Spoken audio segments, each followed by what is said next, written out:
Hi everybody, welcome to FoundFlix. On this Ending Explained, we will be continuing our look at the HELL HOUSE LLC trilogy in part 2, the Abbadon Hotel, following an investigative journalist who is convinced key evidence remains in the hotel and assembles a team to help her break in and find the truth, as well as shed light on the lingering mystery of the Abbadon itself. Now, I was a huge proponent of the extremely low budget first entry and felt like they did quite a lot effectively with very little resources. However, the sequel leaves something to be desired, and in many ways feels like a less interesting retread of the first film. Also, while the first movie, in my opinion, explained just enough to piece together the bigger story, part 2 goes perhaps a bit too far in revealing the details of the hotel and the man behind the hauntings. Also, the characters this time out aren't given the care and consideration to really develop like the HELL HOUSE crew from the original. Rather than spend much time with them, they instead jump right into the spooky stuff, as opposed to the effectively creepy build-up of part 1. It does make sense, as we already know the deal about the haunted hotel, but they still could have used some more of that mystery that made the first film work so well, rather than relying on the same stuff already established prior and not adding much else. So even if unavoidably a big step down from the first film,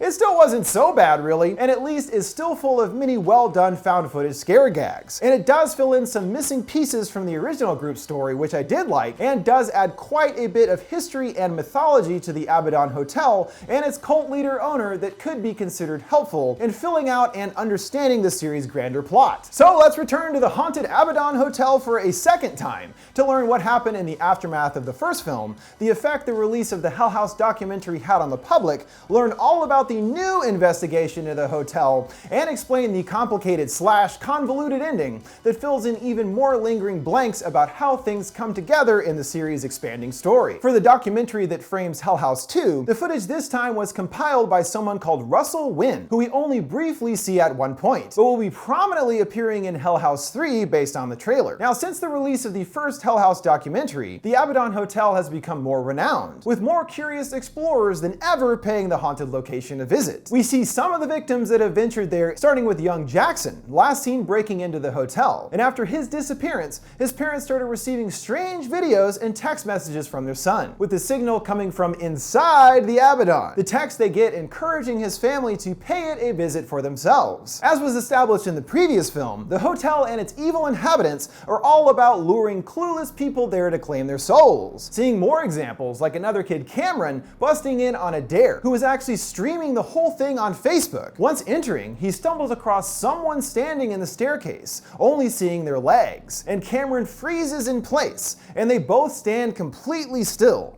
streaming the entire thing for hours until the phone finally died the next morning. And later we see a couple driving through the area encounter one of the spirits from the hotel that asks for a ride, naturally to the Abbadon, which confuses the guys, following her inside, and find her deranged and wide-eyed attacking them, also never hearing from them again. It's really thanks to the first HELL HOUSE LLC documentary that the hotel has gained more notoriety, but in an official sense there are still many questions lingering about the hotel, which the I'm sure hard-hitting show Morning Mysteries is trying to investigate, with a panel including an official from town, Mitchell, who is Diane's cameraman and the only survivor, also editor of the first HELL HOUSE documentary, and Brock, a cheesy paranormal investigator. The town official believes that the previous documentary was a hoax designed by the HELL HOUSE crew to boost their status and help sell DVDs, and has created a negative impact for the small town. While Mitchell knows better, having seen all the footage and since Diane is still missing, knows there's definitely something amiss at the Abbadon, which is what yet another team of investigative reporters are hoping to uncover. Jessica, Molly, and their camera guy David, watching the Morning Mystery show and are intrigued by Mitchell's story, hoping to enlist his help to revisit the cursed hotel. The design of the hotel is said to be based on the so-called murder castle designed by Chicago serial killer H.H. Holmes, which boasted a maze of halls, some that go nowhere, hidden passages as well, including some that dropped right into vats of acid. Sounds like a pretty weird guy. That's a real person, actually. So assumedly Mitchell could help them navigate the maze-like hotel layout. What they're hoping to find there is actual evidence that can prove the evil history of the hotel, and Jess recounts how one of Tully's followers, as we remember, he led a satanic worshipping cult, turned on the others, and happened to miss the night they all sacrificed themselves. He spilled that every document and piece of evidence they need is located in a fridge in the hotel's basement, which, as we also remember, is the most evil room in the whole place, where they actually opened their portal to hell. Mitchell isn't exactly convinced that there's all this magical evidence all of a sudden, but Jess says that they need need him. And if he goes, he could finally find out what happened to Diane, promising they'll be quick, in and out in an hour. Yeah, sure. I mean, Diane is obviously dead, but yeah, I guess we don't know that with 100% certainty, just like 99% sure. It's still that little bit, maybe. Regardless, the group travels back to the Abbadon, though Molly is already perturbed. She doesn't even like regular haunted houses, let alone real ones. And Jess, saying they needed someone to monitor outside anyway, lets her stay behind, staying in contact via walkie-talkie. Arriving at the back door, the same the crowd flooded out of on opening night, the door opens on its own, beckoning for them to enter. And Brock appears out of nowhere, tagging along too, saying that the door opening makes sense since they must have known the group was coming, adding a real sense of cheesy theatrics to the proceedings. Thanks for all your help, buddy. You're great. Just as with the final quote-unquote survivor Sarah from the first film, we then cut to someone after the group's time at the hotel, a shaken, bruised Jessica at the sheriff's office, where she was supposedly found wandering aimlessly on the side of the road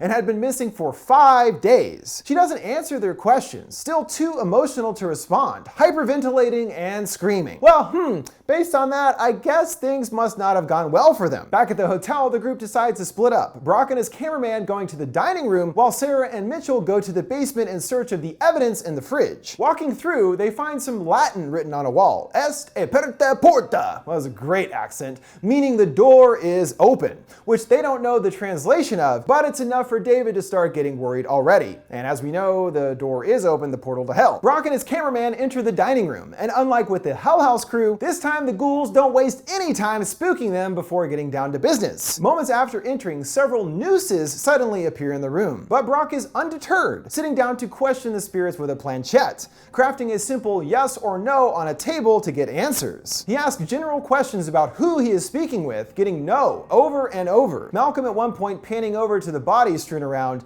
and one of them has turned to face them. And as Brock changes his lines of questions, asking if they had anything to do with the disappearance of Diane, the planchette goes over to yes. Asking if they intend to harm anyone in the hotel, it stays on yes. The girl now seen standing up. Whoa, get out of there, boys! Running into the hall, she's there waiting for them. And that's already the end of our so-called expert Brock. Meanwhile, Jess and Mitchell descend into the basement, and just as they thought, discover a treasure trove of boxes in the fridge, finding blueprints on the hotel and other various documents. David is engrossed in the hotel's old menu, lamenting that they didn't offer nachos, Jess promising to get him some when they're done here. But I have a feeling you won't be getting those promised nachos, my friend. More importantly, they find a box chock full of tapes, not noticing as our old clown friend passes by behind them, and they're distracted by a call on the walkie from Molly, saying she's inside the hotel, despite them telling her specifically to stay outside. And she reveals that it was David that told her to come in and join them, which of course he didn't actually do. It's just the hotel up to its old tricks to bring even more victims inside. She says she simply walked through the front door with no problem, which they see now is sealed shut. Mitchell and Jess grabbing what they can from the basement and rejoining the others,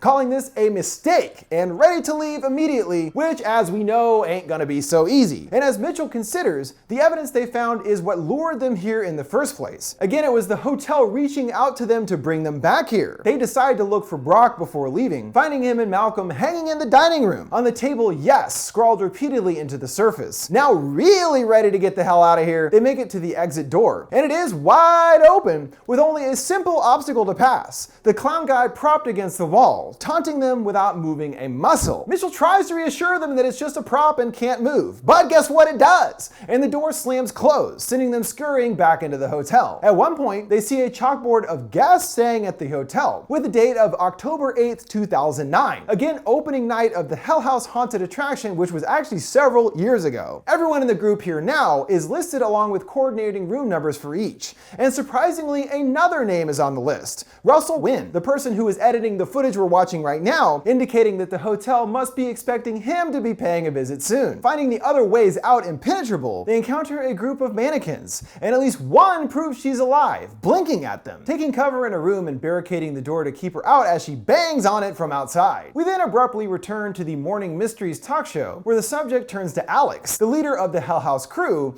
and who selected the hotel for their haunt, and as a result doomed all of his friends to die, as more layers are peeled back to help us understand his situation and why he did what he did. Brock describes him as as starting with nothing and building a business on his own, willing to take risks and gamble. And if faced with failure, they are willing to double down, even as the situation spirals out of control. A behavior we definitely saw on display several times in the first film. Always confident and assured that everything was going just fine, despite all of the evil and everything going on at the hotel. They continue to speculate that maybe HELL House was in dire financial straits, and it was his desperation to keep the business going that led them to the Abbadon, also believing a grander, more evil design was at play in the trajectory of Alex's journey, and that he was actually contacted by the hotel. As now, still trapped in the room, David finds a few more recent tapes that confirms the earlier theories about Alex, seeing a meeting between him and someone off screen at the hotel in April, several months before going there with his friends, which doesn't add up because he always maintained that he hadn't been to the hotel before. This tape shows us the truth, revealing that some business deal cost him everything, as he used the company's money on an investment rather than his own, leaving the company in a desperate need of success or he might lose it entirely. And the man has an idea for Alex, suggesting that he use the hotel as a location for the next HELL House. At first he's put off, calling the place a dump, but upon further reflection realizes it's perfect for his use, and the man offers to let him use it, holding out a hand and offering, Alex considering what to do. And even though we don't see the guy on screen, it's obviously Tully, the guy that owns the hotel, and he's the crazy cult guy. We'll figure that out later though. Clearly he agrees to a deal with the man, and as we saw in the first film, this shows us, as this movie is trying to illustrate more, there are grander wheels in motion here, everything being orchestrated by the forces at the hotel to, as we know, bring in new souls, which we learn has a name in a brief scene with Jess back at the station, referring to the Lake of Fire, another biblical reference, which was a place of eternal torment or complete annihilation. Sounds lovely.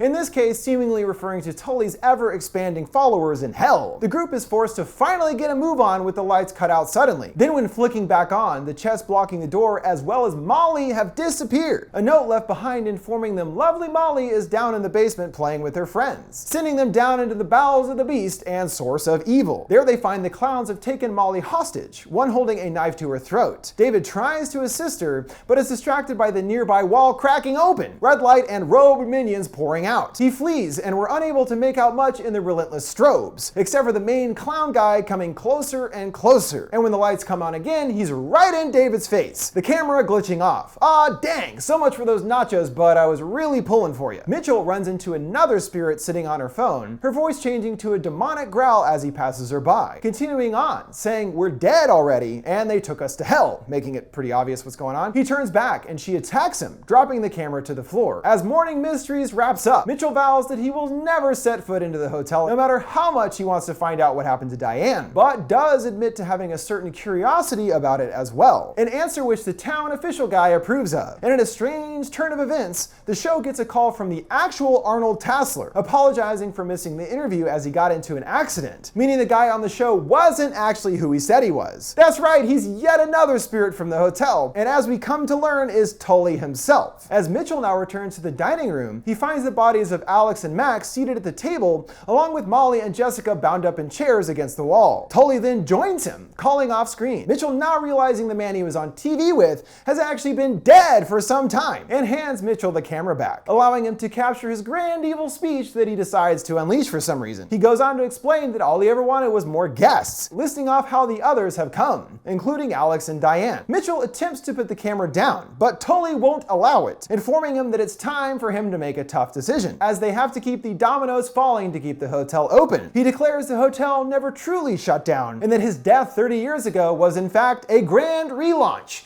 and the hotel has been occupied this whole time by Tully's Lake of Fire or doomed souls, trapped here for eternity. Although he thinks the gateway to hell is rather glorious. I'm sure it's great over there, I've heard nice things. He asks someone sitting at the piano to play them a nice little ditty, and Mitchell sees who's playing is the long missing Diane, her eyeball also missing, causing him to bend to his knees and weep. But Tully still needs him to make his big decision, which of the two girls he chooses that gets to leave, which still means he takes her soul and everything, but they can leave the hotel hotel, telling him to release someone into the lake of fire. He hesitates, and Tully makes a choice for him, one of his robed goons stabbing Molly in the gut, considering her the perfect guest due to her innate fear. Mitchell pleads with him to stop, but Tully's grand plan is only beginning, revealing he was the one that sent Jessica and others like Russell all those tapes. Everything in order to bring more souls into his lake of fire. So Mitchell has no choice but to pick who leaves, walking off screen. And while we don't see his choice, obviously he picks Jessica since she was picked up on the side of the road by the police, where we return to now. They're still hoping to get Jess to answer their inquiries, but she's not opening up about anything whatsoever. But as is made clear when an officer passes by her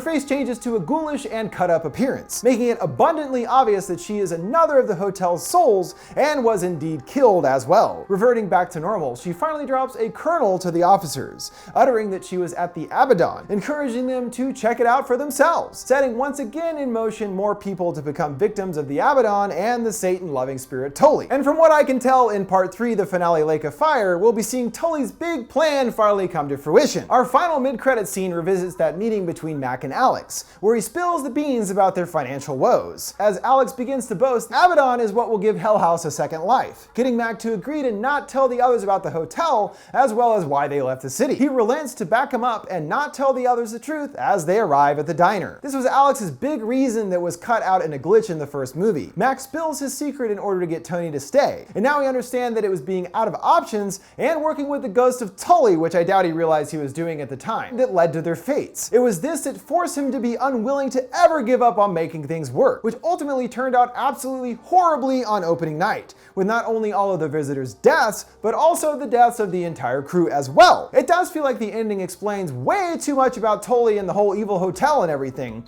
yet as I said, the series was always envisioned as a trilogy, so perhaps the final entry will bring the whole saga to a satisfying and interesting conclusion rather than being more of the same, which was a fate that befell the sequel. Hopefully they'll be able to carry over the interesting points of the bigger story introduced in this movie, while also rediscovering what made the first film work so well, and find a balance somewhere in between the two. But we'll find out soon enough, as Hell House 3 Lake on Fire comes out Friday, September 20th. And we'll be looking at it coming soon and finding out for ourselves once and for all what's going on at that dang spooky hotel. What did you guys think of Hell House 2 and its ending? What would you like to see in part 3? And which characters would you like to see maybe return, even as ghosts? Let me know your thoughts in the comments below. Make sure to like, subscribe, and follow. Thanks for watching FoundFlix. See you next time.